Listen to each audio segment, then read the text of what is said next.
Good morning. It's 9 o'clock. Thanks for being here this morning. It's good to see some visitors. If there's anybody here, maybe it's your first time visiting, you have any questions, please find somebody, ask them, and we'd be happy to talk with you about that. The sermon outlines for Robert's sermon are going to be available after class. So if you're looking for one this morning when you came in, they'll be available after class. They're being, I think, printed now. Some computer maybe issues, but all right. So we're in this quarter discussing the book of Revelation, and so we've been moving through chapter 1. Chapter 2 we finished, and we're about halfway through chapter 3. Hopefully we'll finish chapter 3 and maybe chapter 4 today. In the back on the right, there's a table. There's a sign-up sheet for the class of Revelation for all the notes. So after each class, I'll download it, cut the class, and put it on my YouTube in a playlist for this class, just like I did for Daniel. So if you want to go back and rewatch some of the lessons, I don't know why you'd want to do that, put you through enough suffering, but you can do that, or if you want to share it with somebody. And also, if you want all of my notes in a Word document, sign up back there. I think the note's about 50 pages so far, but hopefully when we finish, just like Daniel, you'll have a verse-by-verse, I guess, kind of commentary through the whole book. So we're going to go ahead and pick up this morning in Revelation chapter 3 and verse 7. One question somebody asked last week after class, they said, hey, you talked about how in Pergamum, they used to get all their papyrus from Egypt, which is what they wrote on. And then Pergamum tried to steal the librarian from Alexandria in Egypt. And the Pharaoh got super angry, so he basically said, no more papyrus for you. And so the people in Pergamum had to develop their own writing material. And they developed what's called parchment. And parchment actually originally was an animal skin writing. So a lot of times, whenever you bake cookies, sometimes what do you put the cookies on? What? Parchment paper, right? So we kind of think, oh, well, parchment means paper. Well, originally, it actually started from an animal skin. So, it's when you think of parchment, it came from the two Latin words, I have them in the notes, which means paper of Pergamum. So that's where the word parchment came from. Vellum is another word. That's actually a French word, but it really is the same thing. It's for writing that was on animal skin. So parchment was the original from two Latin words, from paper of Pergamum, and then vellum is really referring to the same thing. It's the animal skin, sometimes like a calf skin, that would be turned into writing material. So let's clarify that. Okay, look at Revelation chapter 3 and verse 7. To the angel of the church in, what? Philadelphia, right. These things says he who is holy and who is true, who has the key of David, he who opens and no one shuts, and shuts and no one opens. So each one of these letters to the 7 churches starts off with, what do we say it starts off with? Okay, the angel, the messenger to the church. It's an introduction, and it always describes who? Okay, Christ. It describes Christ, right? You see different descriptors of Christ, right? So here you have the one as the key of David. Through this chapter, you'll see in a few of these next churches, it uses in the introduction a lot of these messianic passages from the Old Testament, right?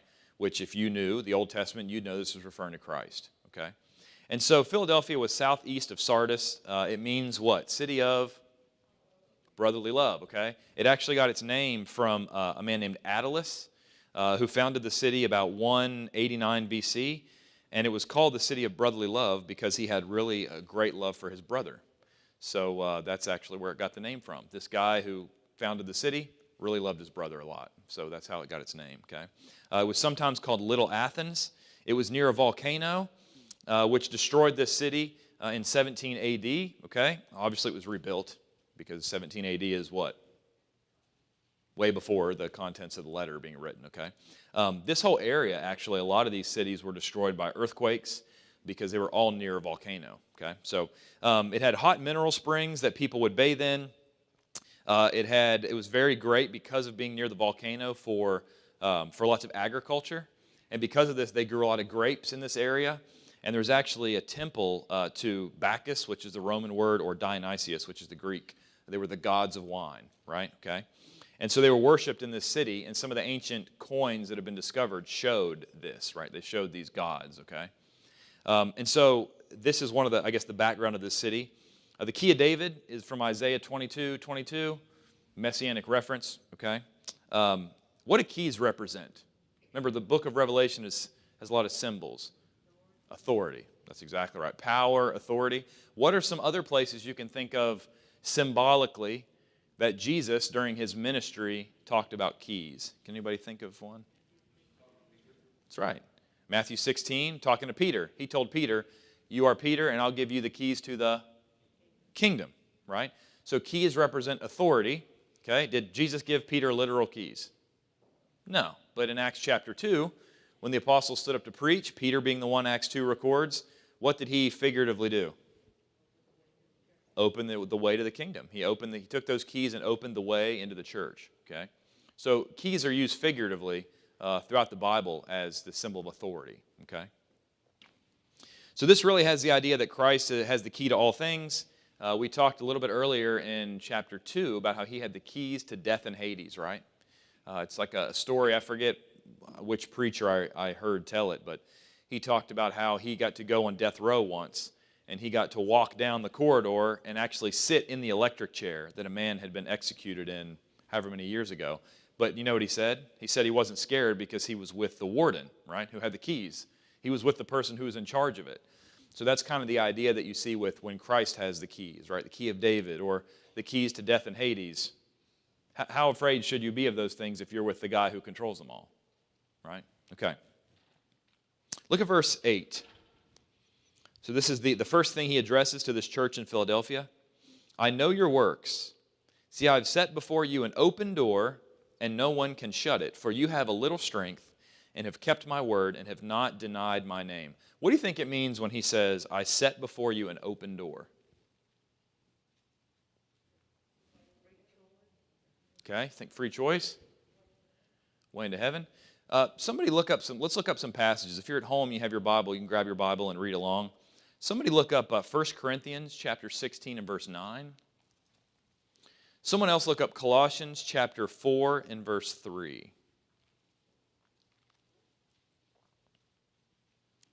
Now, while we're looking those up, 1 Corinthians 16:9 and Colossians 4:3.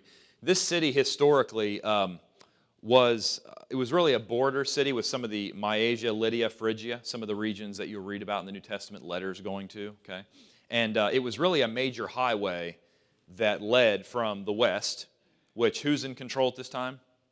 Rome. All right, all the way through Asia Minor into the eastern regions, over Turkey, heading over towards the way you'd go if you're going to go down through Syria, Damascus, or even over north of that towards Babylon, the areas of Persia, okay, those areas. And so this really acted as a highway for them, one of the ways that Alexander the Great Hellenized. What's Hellenize mean?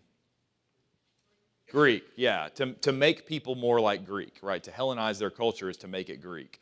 So this city was one of those cities that was a highway to basically evangelize Hellenism for the Greeks over into those, what they would call barbarian regions, okay? And so there's a couple writers that I have in the notes. History says in just a few years, the Lydians had almost totally forgotten their mother tongue for Greek. So whenever Greece came in and basically tried to take over and teach these people, give them more culture, this is one of the major cities that they used for it. So this was once a missionary city for Greek culture, and now it's being a missionary city for what? The gospel. All right, who's got 1 Corinthians 16:9?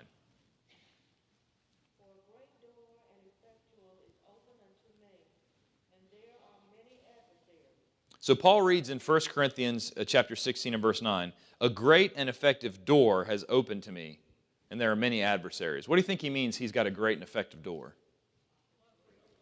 Opportunity. Opportunity to, convert, to preach the word. All right, somebody read Colossians 4:3.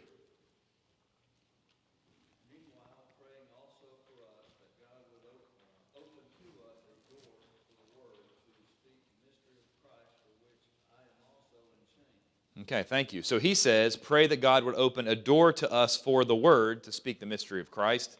The mystery of Christ, Ephesians 3 talks about, was the fact that the gospel was going to be taken not just to Jew, but also to Gentile, right? So the open door in those two passages is an opportunity to preach what? Okay, the gospel. Maybe that's what is being said here in Revelation 3:8. If you want to know my take on it, that's what I believe it is. I believe in Revelation 3:8, I know your works.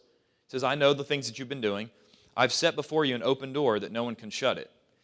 He could be saying, hey, I've set before you a path to heaven if you're faithful. That would be right. We know that from other passages. It could be saying, hey, because of the way you guys are living, I've set for you an opportunity to preach the gospel, an open door. It could be either one of those things, okay? And he says, no one can shut it, for you have a little strength and have kept my word and have not denied my name, okay? So it seems like, he says, you have a little strength. What do you think that means? Does it seem like they're this big, powerful church? Seems like they're small, right? But they're small, but they're what? They're faithful. That's right? And yes, spiritually, they're powerful, okay? They might be small. Maybe they're poor. And out of these 7 churches, we talked in chapter 2, of the 7 churches, how many have nothing bad said about them? Just 2, right? And those are normally the what? Small and what? Poor churches, right? Whereas some of the big, rich churches that have a good reputation, what does Jesus have to say about them? Not a lot of good things, right? Some good, but some bad, okay? So that just goes to show you, sometimes the way the world looks at a church, well, they have 5,000 members and, they got tons of money. That necessarily doesn't mean necessarily that they're a strong church, right? They could be, right? But you have to look really at more of the things they're teaching, the things they're reaching out to the community and trying to evangelize. Look at things like that. Okay.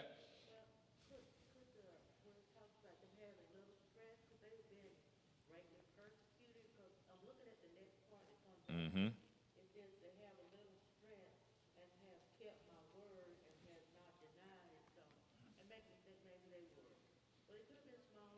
Mm-hmm.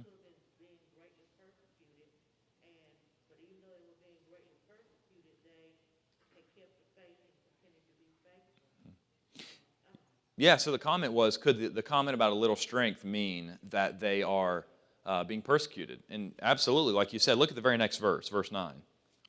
Indeed, I will make those of the synagogue of Satan who say they are Jews and are not, but lie.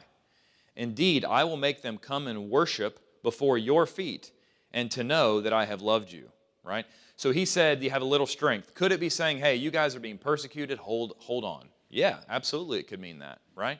Because this verse 9 says, I will make those of the synagogue of Satan, all right? What was a synagogue in the Bible?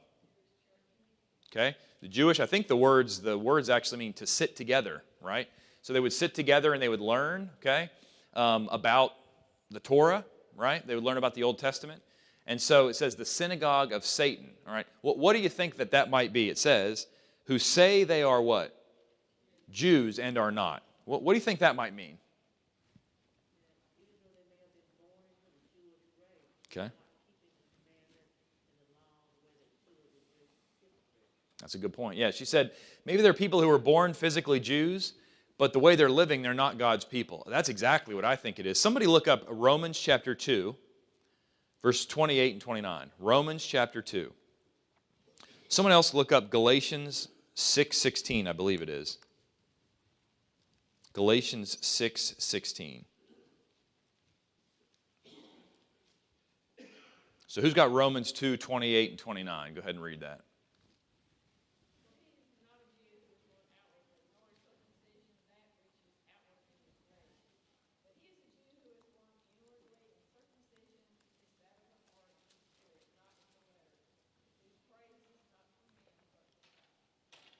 Okay. So basically the summary of that is, hey, the one who's a Jew is not the one that's a Jew outwardly, right? It's the one that is a Jew inwardly. It's this idea of spiritual Israel, okay? Somebody, Galatians 6:16.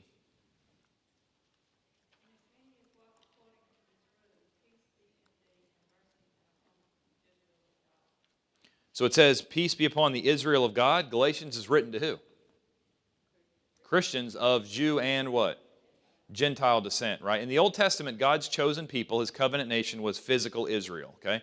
Came from Jacob, whose name was changed to Israel. It was his descendants, right? So the descendants of Jacob are the nation of Israel, okay?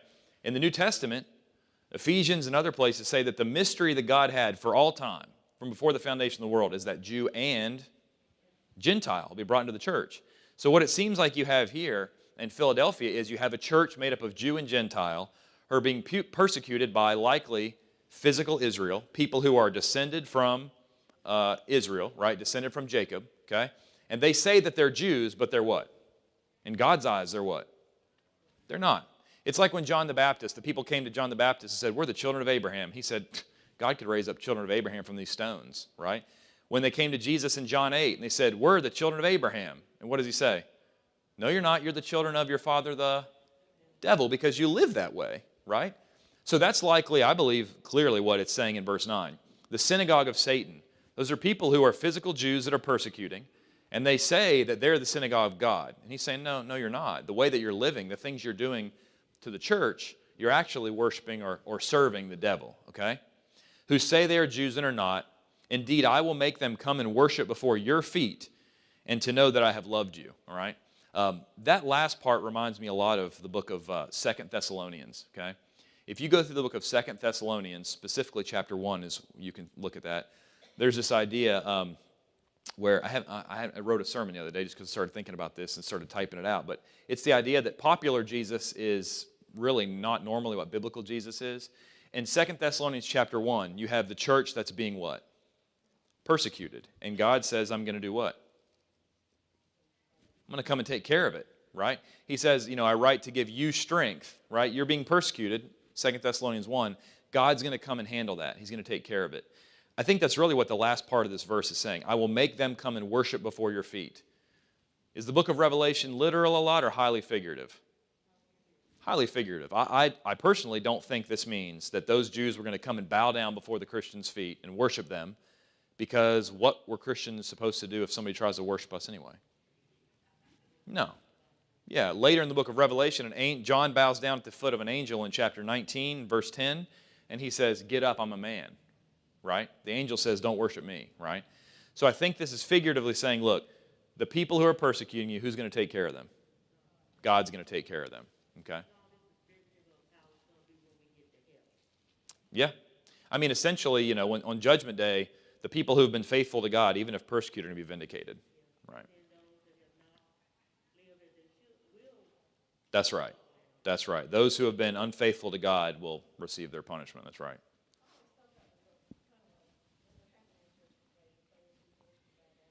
Mm-hmm. Yeah. Well, I mean, I can think of at least 2 instances in the New Testament where it says every knee is going to bow, right? Philippians 2, I believe, is one of them. It says on Judgment Day, every knee is going to bow, right? And you see throughout this book, too, the idea that if you are a follower of Jesus, when Jesus is reigning, you are doing what with him? Reigning with him, right? Whenever someone worships Jesus, right? That's, I think, in essence what's being said where it says here in verse, they will worship before your feet, right? They're going to be worshiping. One day, everyone is going to bow the knee before Jesus, right? Okay, good comments. All right, look at verse 10. Because you have kept my command to persevere, I will also keep you from the hour of trial, which shall come upon the whole world to test those who dwell upon the earth. Now, you may be surprised to know, do you know what, whenever the Bible sometimes uses the whole world, do you know what it's referencing? Somebody look up Luke chapter 2 and verse 1 for me. Look up Luke 2:1.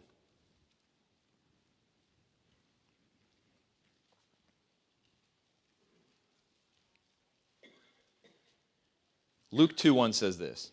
It came to pass in those days that a decree went out from Caesar Augustus that all the world should be registered, right? This is the census in Luke 2, right? Or Luke 2.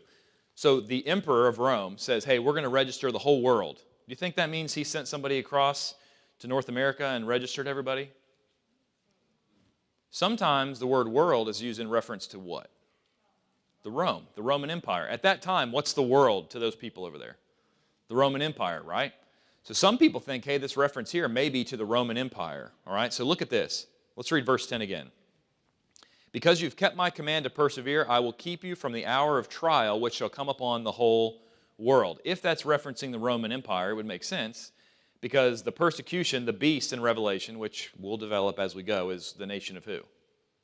And they're going to persecute the people who are faithful to God, unfaithful to the nation of Rome. Where?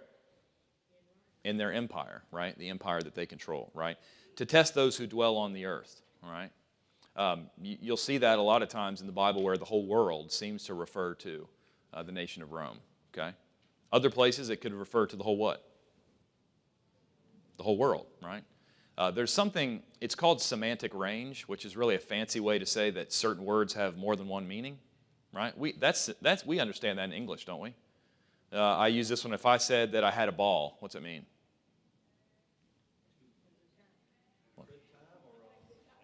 Good time, or I got a what? What if I said I threw a ball? It could be either, right? I could be throwing a baseball, basketball. I could be throwing a party, right? There's lots of different, or what if I said, I was really upset and I bawled? I cried, right? I remember sometimes I was talking with somebody once, and I think I was talking about a movie, something. I was like, yeah, man, like that movie really got me. I cried. He said, men don't cry. I said, the Lord cried.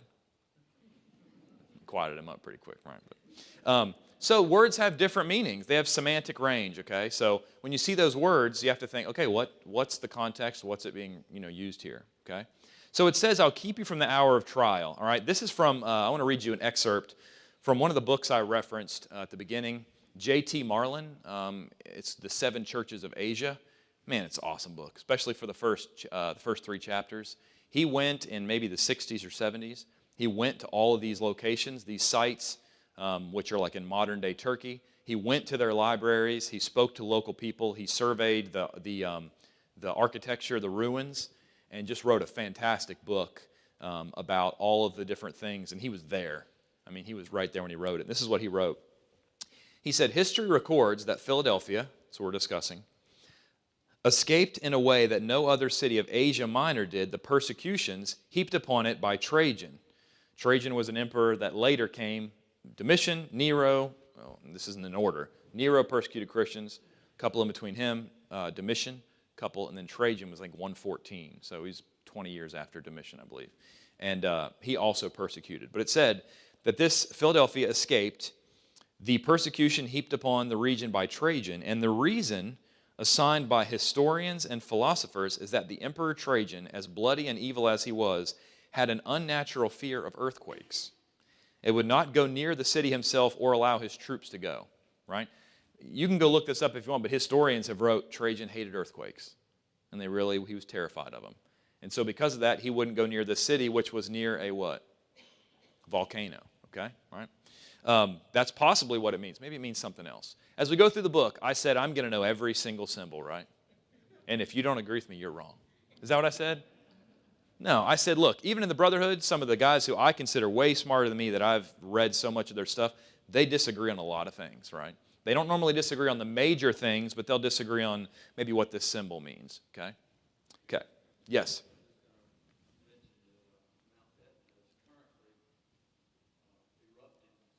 Really? Where's that? Wow. Did not know that. Mount Etna is erupting off the coast of Italy. That's interesting. Yeah, I mean, that's a big deal. I mean, an erupting volcano, if you live near it, that's a big deal, right?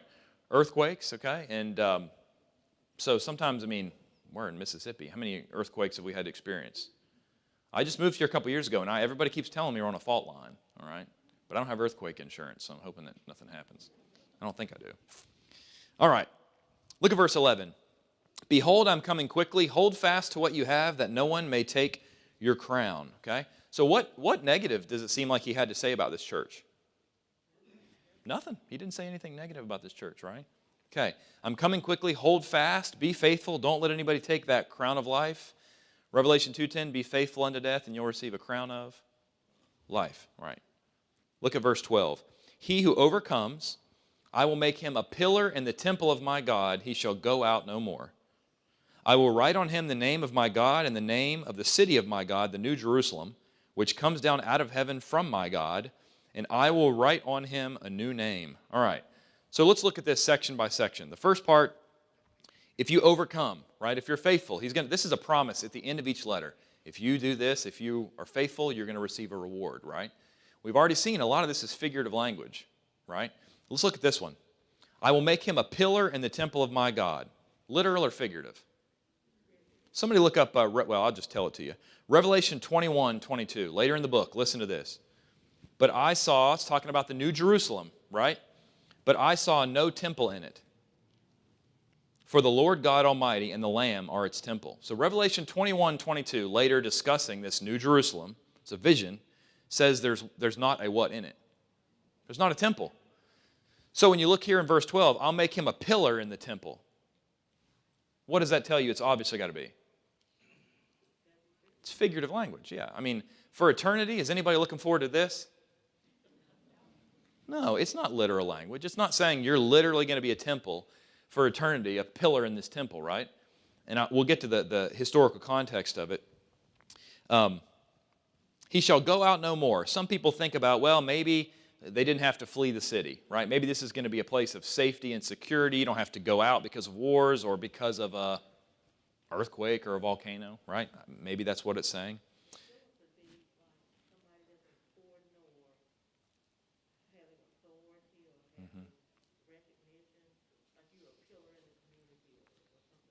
Well, funny you say that.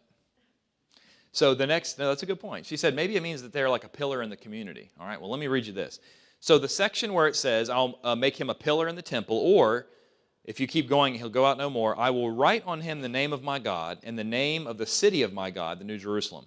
So archaeologically, there were temples earlier, I said, to Bacchus, which is Roman, and Dionysius, which is Greek, the gods of wine, right? And so it said historically, and they have found these temples, pillars archaeologically that have, guess what, written on them? Names, right? And it said that when a citizen did a commendable act of service, their name would be written on what? A pillar of the temple. So archaeologists have found names engraved on the sides of four-sided marble pillars at the ruins here in Philadelphia. So basically, every time somebody goes to the temple to worship the god of wine, and they say, hey, I was going to use somebody's name, but they're like, I don't want him saying my name on the temple of the god of wine. Let's say Bill, right? Say, hey, there's Bill. Man, Bill. Is that not notoriety, right?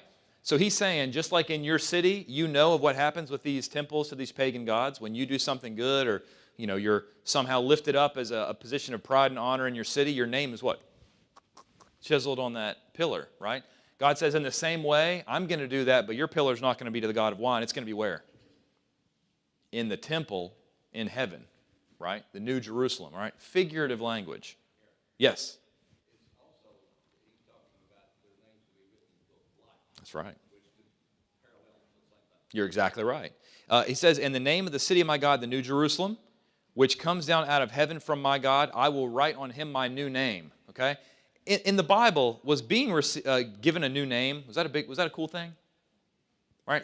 We talked about this before. If you have a nickname, right, normally denotes some sort of relationship. What if God gives you that name?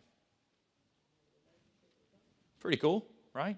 Abraham given a new name, Sarah given a new name, Jacob given the name of Israel. When you're given a nickname, right? Even sometimes, like in the New Testament, when Jesus calls them the sons of thunder. Remember what happened in that story? Yeah. They said, God, can we call down thunder and destroy these people? No, you can't. Sons of thunder over here, right? So when you're given a new name, now a lot of people think this may be sort of alluding to, in Isaiah 62, I think it's verse 2, it was prophesied that, in the New Testament, the Messiah came, there was going to be new things, and they were going to be given a new name from the mouth of God. And a lot of people believe that's Acts 11:26, where it says they were given the name Christians, right? Okay? Is that what it's referencing? Is it referencing something else? I don't know, but the idea is your name's going to be written on this pillar. Like Neil said, your name's going to be in the book of life. God knows your name, right? So no matter what happens to you here, if you're faithful, there's something way better waiting for you, okay? The New Jerusalem, we'll talk a little bit more about that. Literal or figurative? What has most been in this book, literal or figurative? Right? Does anybody know what the word Jerusalem means? City of peace. That's right, city of peace. Jeru means city. It's from a Hebrew word. And then peace, what's the Hebrew word for peace? Shalom. Shalom. Jerusalem, the city of peace. Right? And if you remember all the way back in the Old Testament in Genesis, there was a guy named Melchizedek.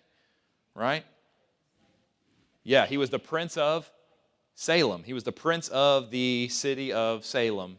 And Melchizedek, Melech means king in Hebrew, and Zedek means righteousness. So he was a king of righteousness from Jerusalem, the city of Jerusalem, right?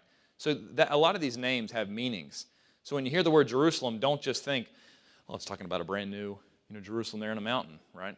It's likely referencing something where Jerusalem was what to the people of Israel? Holy city where the king lived, right? So yes?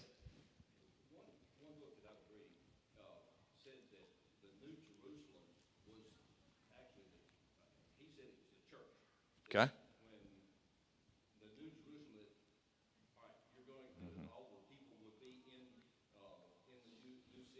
Mm-hmm. As a bride. Revelation 21, as a bride adorned for her husband. Mm-hmm. Yeah, no, you're right. In Revelation 21, we'll get to that. We will get there. Don't worry. We're not going to cut this book off in half, all right? Even if that's like 3/4 late. I'm not going to take, I talked to this one guy who was teaching through a book, and he was like, I don't know, I'm not going to say who because I don't want someone to watch this and know, but he was like a few chapters in, he was like a few years in, and I was like, don't worry, that's not going to happen, okay? So I do watch his stuff, though, because it's pretty good and it's in depth, but we're not going to take that long. But we'll get to chapter 21 where it says, I see the heavenly city, the new Jerusalem, coming down out of heaven as a bride adorned for her husband. Ephesians 5, what's the bride of Christ? The church, right? There's a lot of parallels, that's right. And a lot of this is what kind of language? Figurative language, that's right. If you try to make it literal, you will end up pulling your hair out. Or you'll end up saying, well, I can't understand that verse, so I'm never going to bring it up again, right? Because you have to let a lot of these things, they have to be figurative, and you have to say, what is it referencing? What is that bringing in from the Old Testament? What is that language supposed to represent? And then try to understand in the context of the book what it's saying. Yeah. Modern day folks seem to try to do is bring all this. They forget early on it says this thing shall shortly come to pass. Mm-hmm. And these people that were reading this, they understood what it meant. Mm-hmm. We're just 2,000 years removed in a different culture. It's going to be a little more, and we don't know the Old Testament like they did. That's right. So that's kind of the problem. It isn't that this is some mysterious thing written for the end of time. Mm-hmm. Well, and what Dwayne said is that the time statements in the book, chapter 1, verse 3, at the very end, chapter 22, verse 6, verse 10, it all says these things are going to shortly come to pass. The context is encouragement to Christians in the first century who are being persecuted by the nation of Rome, who's the beast, that we'll read about in chapter 13, we'll study about in chapter 17, chapter 18, right, the characteristics of it. And what happens a lot of time is people only know maybe a few verses here and there, or they maybe don't understand certain passages and the reference to the first century church. And I can tell you, if you haven't seen it already, get ready for it, because with the world events that are going on right now, with Russia invading Ukraine, you're going to see a lot of people on your Facebook saying X and Y, and this is just me. Be careful how you respond to it. I've seen a lot of people already that posted stuff that's wrong. I've also seen people post stuff that's right with the wrong attitude. So there are some things that are really obscure, like what? The book of Revelation, right? There's a lot of things that are really obscure that are not really where I start with somebody if I'm trying to teach them the truth and convert them. So I'm not saying you can't respond to someone's Facebook post. I'm not the Facebook police, all right? But I'm watching. No, I'm kidding. But yeah, you're going to see a lot of people with the current events that are going on. You're going to see a lot of this sort of stuff. You're going to see people talking about Gog and Magog later in the book of Revelation. You're going to see people trying to say things that people have really been saying since through the whole Cold War. Who was the beast? It was going to be what? Russia and China, and before that, Hitler was the beast, right? I mean, you can look through history. This has not just been the last 300 or 400 years. Throughout time, whoever's the world power that someone, that guy, that's what Revelation is writing about, right? Now, you can apply some of these principles, but it's talking about the nation of Rome, right? That's my strong opinion.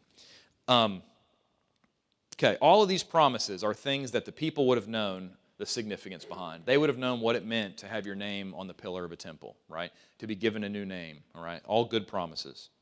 And the movie industry doesn't help. When people No. don't know the scriptures the way they should, and then the movie industry puts stuff out there, and then they'll go believe what they saw at the movie rather than go to the scriptures and see exactly what the scriptures said. Yeah. And so they got this whole mixed up thing, like Armageddon and all these other things. And Hollywood's interested in making money. I mean, that's when they did Noah's Ark. They had a guy chops his way, sneaks onto the ark. I remember people that I knew who were in the world, they're like, did this happen? I'm like, no, Aaron. Aaron, did this happen? Did someone sneak on the ark? No, it didn't. But did rock people help him build the ark? I remember somebody saying, I don't remember rock people in the Bible. They weren't in the Bible, right?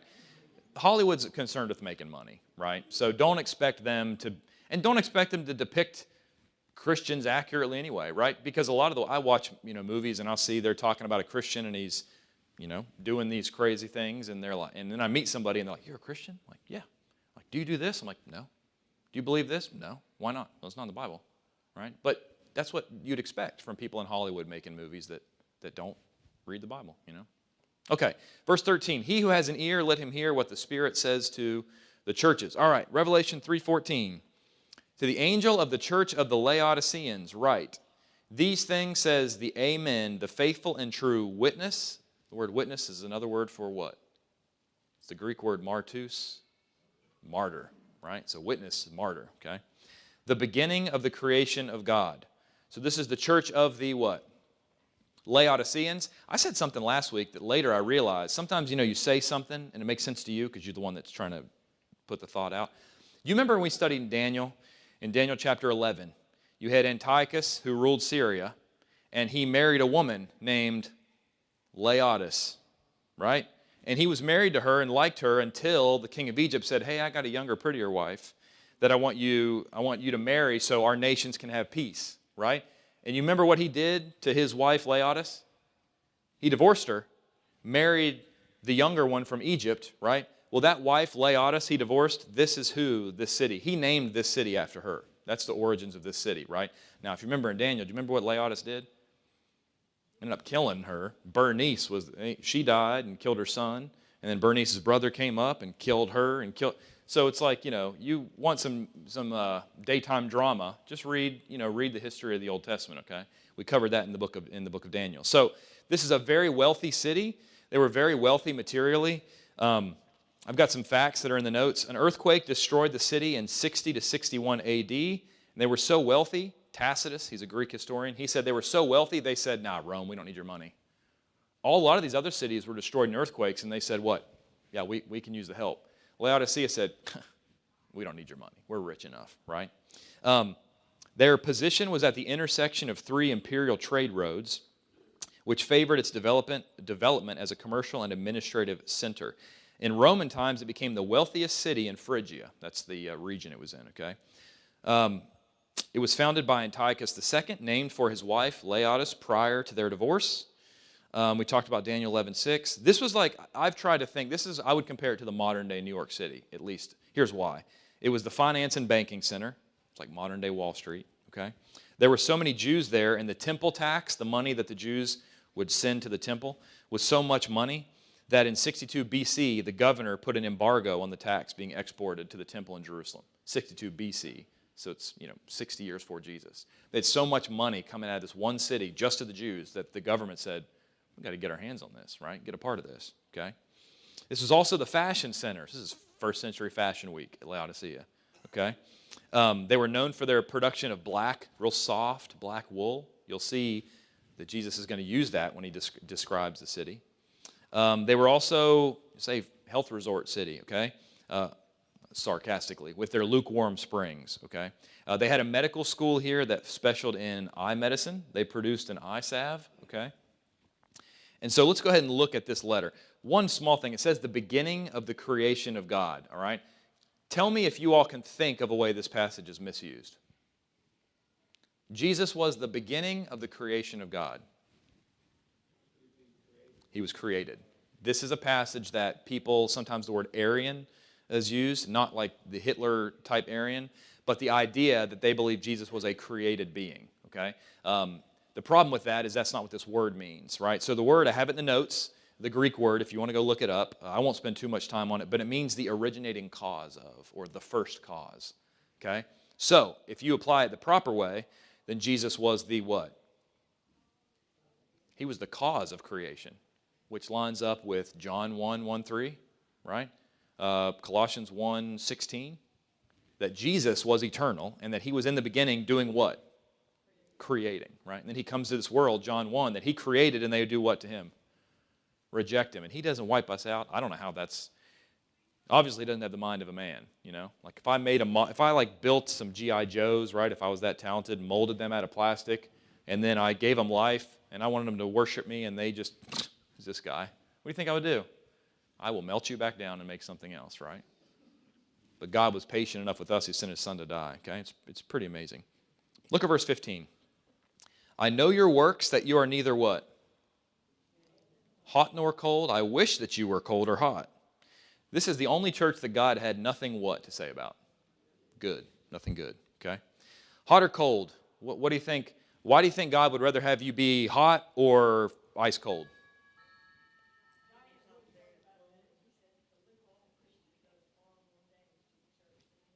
Hmm.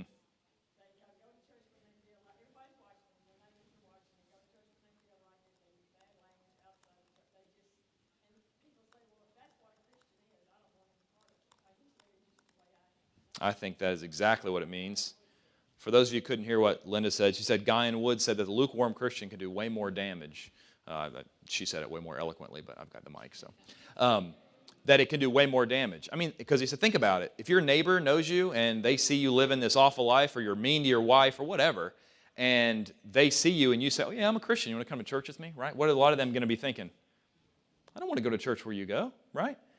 Now, if you're hot, if you're on fire, if you're fervent and you're living the life, then you're going to be a good example to people, right? Now, what if you invite somebody to come to church with you and their neighbor is a lukewarm Christian? They may say, I don't know about the Christianity stuff, right? What if their neighbor is completely cold, ice cold, doesn't claim to be a Christian? He's not a bad influence, right? Yeah, so I think what Guy and Wood said, what Linda repeated is perfect. Don't be a bad advertisement for Jesus, right? It's kind of this idea like, I love it when there's someone that's got, I'm not picking on anybody, but there's a church in town that have stickers all over their members' cars, and every time one of them goes flying by me at like 80 miles an hour, makes me want to call their leaders and be like, hey man, I just want to, but that would obviously have a bad motive, right? But like that, don't be a bad advertisement, right? Don't claim the name of Christian if you're not going to what? Live it. Just be quiet. You shouldn't be quiet. You should be evangelistic, But I think what he's saying is, hey, if you are just going to be a bad representation, just, right? Because if you're lukewarm, he would rather what? Look at the next verse. Because you are lukewarm and neither cold nor hot, I will what? Vomit you out of my mouth. I have in the notes, let me read this to you. The picture of hot, cold, and lukewarm water is a unique feature of Laodicea and the surrounding region in the first century. The hot waters of Hierapolis, that was a city near there, it's mentioned in Colossians. In Colossians 4, 3 or 13, I don't remember, it references Laodicea and Hierapolis, greeting the church in those cities, okay? The hot waters of Hierapolis had a medicinal effect, and the cold waters of Colossae were pure, drinkable, and had a life-giving effect. However, there's evidence that Laodicea had access to only lukewarm, warm water, which was not palatable and caused nausea, right? You ever come in on a cold day and you really just want a cold glass of water, and it's what? Room temperature, right? It wouldn't make me vomit. There's times when it's cold out, I want lukewarm water. But in this, it's saying, look, the cold water that they had, right, from Colossae, they didn't have refrigerators back then, remember? So they had this cold water, okay, which was not very palatable in Laodicea and caused nausea. Some people even think the minerals would make you sick whenever it became lukewarm, right? Indeed, Laodicea had grown as a town because its position was conducive for commerce, but it was far from good water. When the city tried to pipe the water in, it could only obtain tepid, emetic, that's a big word, I didn't look it up, I don't know what it means, water. The effect of their conduct on Christ was like the effect of their own water. So basically, what they were trying to accomplish in their city, they had this just gross water, right? And Jesus says, guess what? Spiritually, that's how you what? That's how you make me feel, right? Verse 17, because you say, I am rich, have become wealthy, and have need of nothing. Okay, they were a rich city because of their wool, black wool. So they made beautiful clothing. They had eye salve medicinally, right? It's like one of the best places, right? For eye, first century eye treatment. And listen to what he says. You don't know that you are wretched, miserable, poor, blind, and naked. You're poor spiritually, although physically they were what? Loaded. He says you're blind spiritually, although physically your city is known for what? Eye salve. And you're naked. Say, I'm naked. I got this you see my black wool? Looking good, right? First century, your black wool? No, he says you're naked. Physically, you may look good, but spiritually, you're what? You're naked. That's right. Okay. Verse 18. I counsel you to buy gold from me refined in the fire, that you may be rich, white garments, that you may be clothed, that the shame of your nakedness may not be revealed, and anoint your eyes with what? Eye salve, that you may see. He says, you think you got everything physically, spiritually, you're what? Bankrupt, naked, and you can't see where you're going. Verse 19, as many as I love, I rebuke and chasten. Therefore, be zealous and repent. Those are both commands and imperative mood in Greek. So these are commands. Be zealous. The word zealous means to boil over. Okay, you should be fervent as a Christian, But you also need to do what? Repent. Verse 20, behold, I stand at the door and knock. If anyone hears my voice and opens the door, I will come in and dine with him, and he with me. William Barclay, I have in the notes, he talks about they had 3 meals in the first century. The first meal of the day was like a piece of bread, right, that you'd eat at home. The second meal, you'd have a little bit of a lunch that you'd take with you, normally more bread. And then the third meal of the day was the big meal, where you'd sit and you'd eat this big supper and you'd spend time in fellowship, and that's the Greek word that's used here. So Jesus says if you're faithful, you'll get to sit down, have a nice long meal, figuratively representing fellowship. We'll go ahead and end class there, and we'll pick up next week. We'll read the last 2 verses of 3, and we'll tackle 4 and 5, probably both next week. They're pretty quick chapters to get through. So sign up in the list if you want the notes. If you have any questions, come find me. And thanks for your attention. Thanks for being here. If you have any questions, let us know.